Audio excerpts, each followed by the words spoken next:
दोस्तों नमस्कार, मैं रोहित शर्मा और आप देखना शुरू कर चुके हैं हिंदुस्तान 9। सुनीता दुग्गल जी आज हमारे साथ है। एलनाबाद का उपचुनाव है और आज काफ़ी आक्रामक दिखे आप वहाँ पर। मैं सुन रहा था आपको, ऐसा लगा जैसे बहुत दिन से रुके हुए हैं, कुछ बोलना चाहते थे और लोग बोलने नहीं दे रहे थे, या फिर सामने कोई ऐसा प्लेटफॉर्म नहीं मिल पा रहा था कि जहाँ पर अपनी आक्रामकता आप दिखाएँ। आपने एक बात की कि अब कोई गढ़ नहीं रहा, गड़बड़ हो गया है, वो थोड़ा सा उसको डिटेल में मैं जानना चाहता हूँ। देखिए, ऐसा है कि जब भी कोई भी पत्रकार जो है अगर आईएनएलडी पार्टी के जो प्रत्याशी हैं उनसे बात करता है तो उनको यही कहता है कि जी ये यहाँ पर जो है आपका गढ़ है, आईएनएलडी का गढ़ है। तो जनता जनार्दन है आज की तारीख में। गढ़ जो हैं कभी राजा महाराजाओं के हुआ करते थे, लेकिन अब जो जनता डिसाइड करती है वो फाइनल है। तो इसलिए ये कहना कि ये गढ़ है, अगर ये गढ़ होता तो भारतीय जनता पार्टी का सांसद जो है आप लोगों के समक्ष जो है 70 साल में यहाँ पर लोगों ने चुन के भेजा, बड़ी पंचायत के अंदर अपना आशीर्वाद देकर भेजा। तो अगर गढ़ होता तो फिर ऐसा नहीं होता। इसलिए मुझे लगता है कि गढ़ जैसी कोई बात नहीं है और अब की बार पूरा मन एलनाबाद की जनता बना चुकी है और यहाँ से भारतीय जनता पार्टी के कमल का फूल खिलेगा, इस बात की मुझे पूरी उम्मीद है। एक चीज़ और आप कह रहे थे कि आपका जहाँ से पगफेरा हो जाता है वहाँ पे विकास हो जाता है। कौन लोग हैं जो आपको जाने नहीं देते? आप कह रहे थे कि लोग जाने नहीं देते गांव में। देखिए, ऐसा है कि जो कुछ विपक्षी दल जो हैं जिनको ये लगता है कि जिन्होंने यहाँ पर जो है वो एक दबंगई की राजनीति की, एक डराने की राजनीति की, उन लोगों ने ये सोचा कि अब भारतीय जनता पार्टी की सरकार जो है वो विकास के नाम पर जो है वो मैदान में जाएगी। तो क्यों ना ऐसा किया जाए कि यहाँ पर एक जो है अपने कुछ चुनिंदा लोगों को खड़ा करके और उनको ये कह दिया जाए कि यहाँ पर हम तो उनको आने नहीं देंगे, हम तो यहाँ पर घुसने नहीं देंगे। देखिए, मैं एक बात कहती हूँ, जो लोकतंत्र है उसके अंदर संविधान ये कहता है कि आप अपनी बात रखो, मैं अपनी बात रखती हूँ। ये निर्णय जनता ने लेना है कि आप ठीक हो या मैं ठीक हूँ। लेकिन ये कहना कि हम आपको आने ही नहीं देंगे, हम आपको घुसने ही नहीं देंगे, मुझे नहीं लगता कि इस बात का कोई औचित्य है।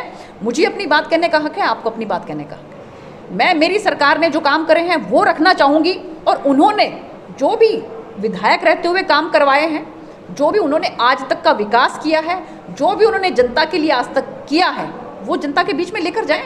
रिपोर्ट कार्ड जो है वो जनता के बीच में लेकर जाना है, निर्णय जनता ने लेना है।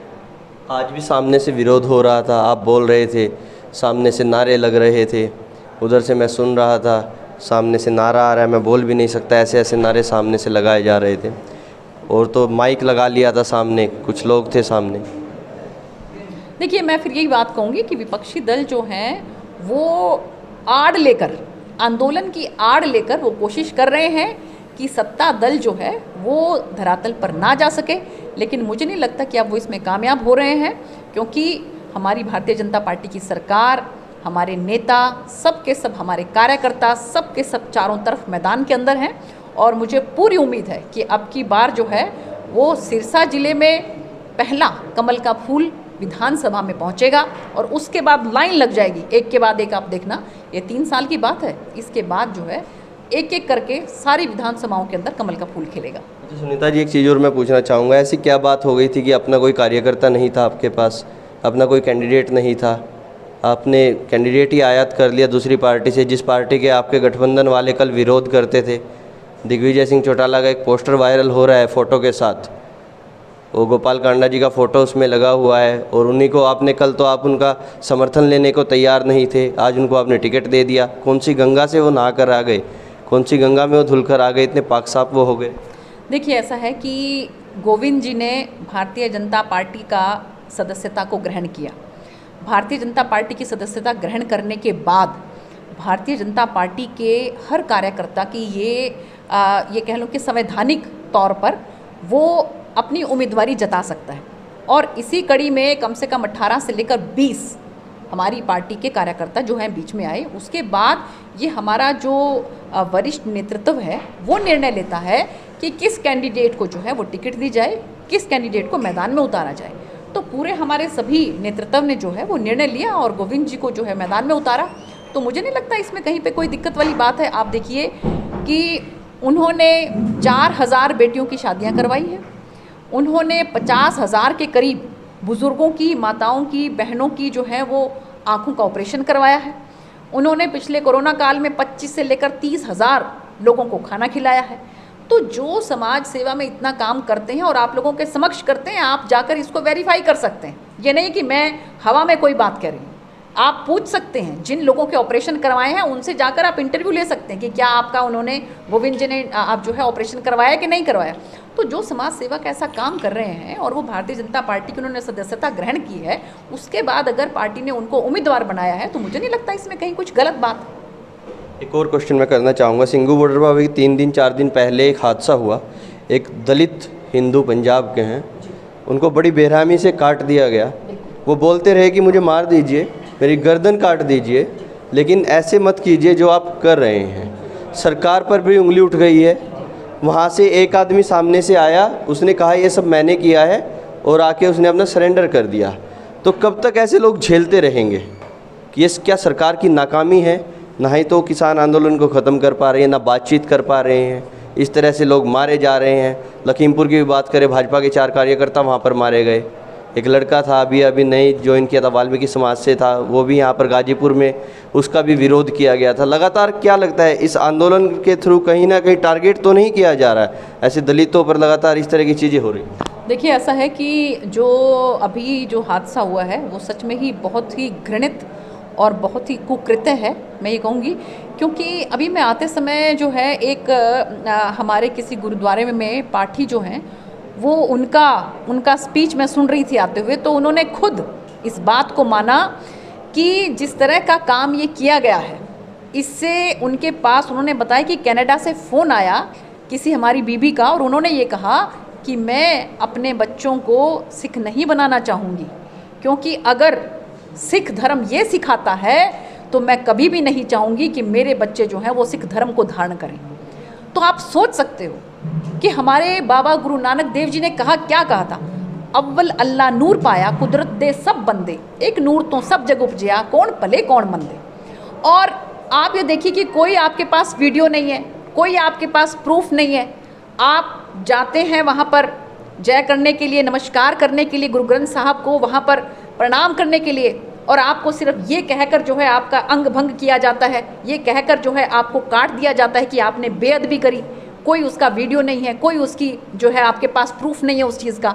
तो मुझे लगता है कि ये जो है बहुत ही ज़्यादा गलत जो है कुकृत्य है ये, और इसका संज्ञान मुझे पूरी उम्मीद है कि जो सच्चा सिख है वो इसका पूरा संज्ञान ले रहा है, क्योंकि ये एक तरह से इस तरह का काम करके पूरे सिख धर्म को बदनाम करने की साजिश है। क्योंकि सिख धर्म जो है वो तो त्याग और तपस्या का प्रतीक है। गुरु तेग बहादुर जी ने बलिदान दिया था। बलिदान किसी को मारने का नहीं है, बल्कि बलिदान देने का धर्म है ये।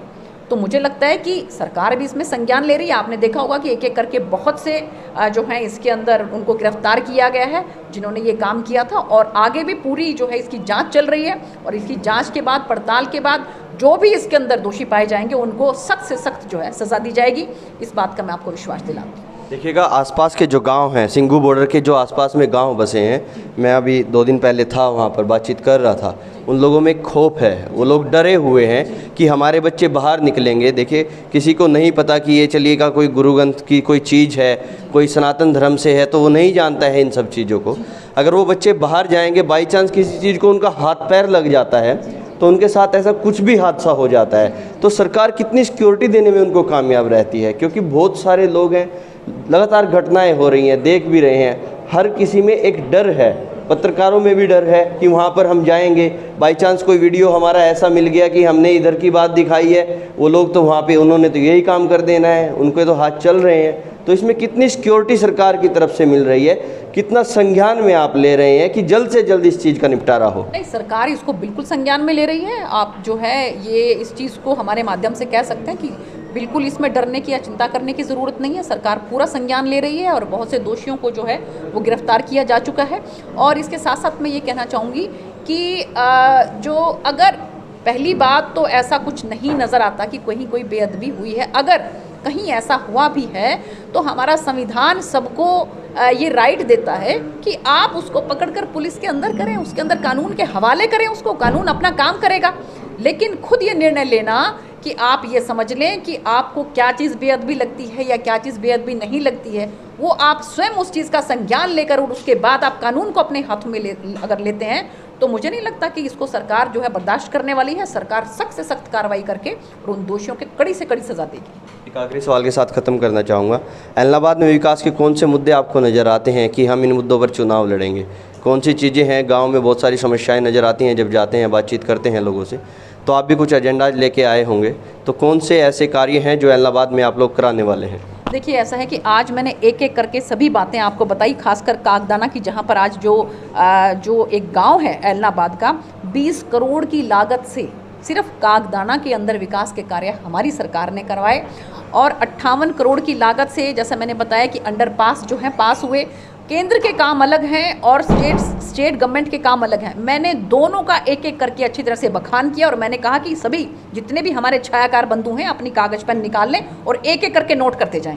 तो जितने भी काम थे वो मैंने सब के सब नोट करवाए हैं और +2 का स्कूल मैंने खुद करवाया कि हमारी बेटियां, हमारी बच्चियां जो हैं वो उनको इधर उधर ना जाना पड़े। ये स्कूल यहाँ पर +2 का करा। 10 बार हमारा जो सरपंच है कागदाना का वो चंडीगढ़ में गया और मैंने जो भी कंसर्न ऑफिसर से उनकी बात करवा के वहाँ पर +2 का अपग्रेड करवाया स्कूल। तो जहाँ जो भी काम लगता है हम करवाते हैं, क्योंकि हमारी भारतीय जनता पार्टी का एजेंडा केवल और केवल विकास है, इसके सिवा और कुछ नहीं। धन्यवाद। देखिएगा, अभी बात कर रहे थे हम सुनीता जी से और आज इनकी आक्रामकता आप सभी ने देखी, हमने दिखाई भी, और कहीं ना कहीं पत्रकार और छायाकार साथियों से भी नाराज़ नज़र आई। बातें कह रही थी कि सुन लीजिएगा सभी पत्रकार जो हैं और ये नोट कर लीजिएगा कॉपी पेन लेकर, क्योंकि आप लोग एक तरफा वीडियो चला देते हैं। ऐसा नहीं है कि एक तरफा वीडियो हम लोग चला देते हैं, हम दोनों साइड की चीज़ें दिखाते हैं। आज तक के लिए इतना ही, फिर मिलेंगे एक अलग सी वीडियो में। मैं हूँ रोहित शर्मा, आप देख रहे हैं हिंदुस्तान 9। जय हिंद।